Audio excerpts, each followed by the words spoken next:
25শে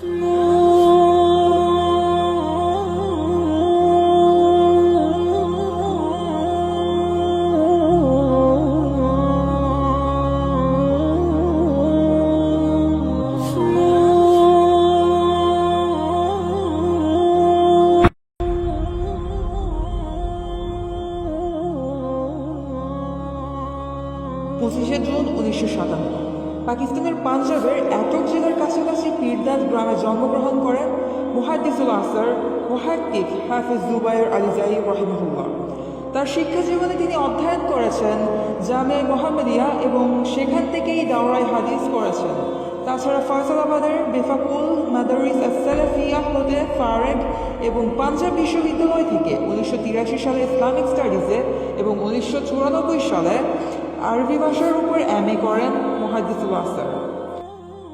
1972 থেকে 1975 মাদ্রাসায় বুখারীর দর্স গ্রহণের সময় আহলে হাদিস হন এই বিখ্যাত দায়ী মুহাদ্দিসুল আসর হাফিজ জুবায়ের আলী জাহি রাহিমাহুল্লাহ।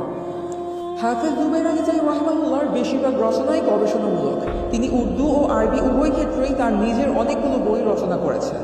তাছাড়া সুদীর্ঘ 5টি বছর দারুস সালাম পাবলিকেশন রিয়াদ ও লাহোরে যুক্ত থাকার মাধ্যমে প্রসিদ্ধ সুনান গ্রন্থগুলো তথা সুনানে আবু দাউদ, সুনানে তিরমিজি, সুনানে ইবনে মাজাহ এবং সুনানে নাসাইয়ের তাহকিক করেন তিনি।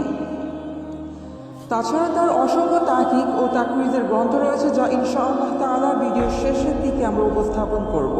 আলহামদুলিল্লাহ, শাইখের অনেকগুলো লিখনী বাংলায় অনুদিত হয়েছে। বিশেষ করে প্রায় 900 পৃষ্ঠাব্যাপী রাফুল ইয়াদাইনের উপর তার বিখ্যাত গ্রন্থটিও বাংলায় অনুবাদিত হয়েছে।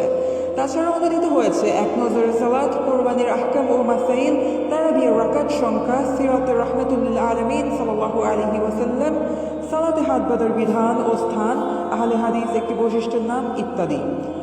দাওয়াতি কাজের প্রচার প্রসারে আলী জাহি রাহিমাহুল্লাহ মাহনাবা আল হাদিস নামক একটি মাসিক পত্রিকাও ছিল। তাছাড়া আলী জাহি রাহিমাহুল্লাহ রয়েছে একটি ওয়েবসাইট, সাথে রয়েছে তার অসংখ্য লিখনী বিশিষ্ট একটি অ্যাপ ইসহাতুল হাদিস, যেখানে অনেকগুলো ভাষার পাশাপাশি ইনশাআল্লাহ তাআলা শীঘ্রই যুক্ত হবে বাংলা ভাষায় তার লিখনের অনুবাদ।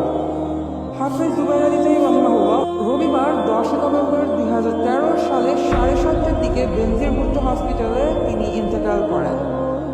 আল্লাহ তাআলাকে জান্নাত নসিব করুক এবং তার দাওয়াতি কর্মগুলো মাধ্যমে আমাদের সকলকে উপকৃত হওয়ার তৌফিক দান করুক।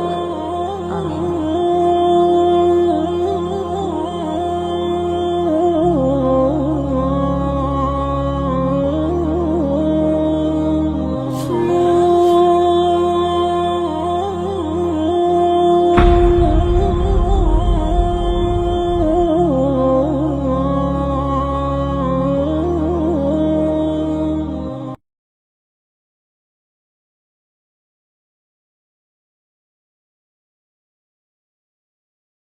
Slow.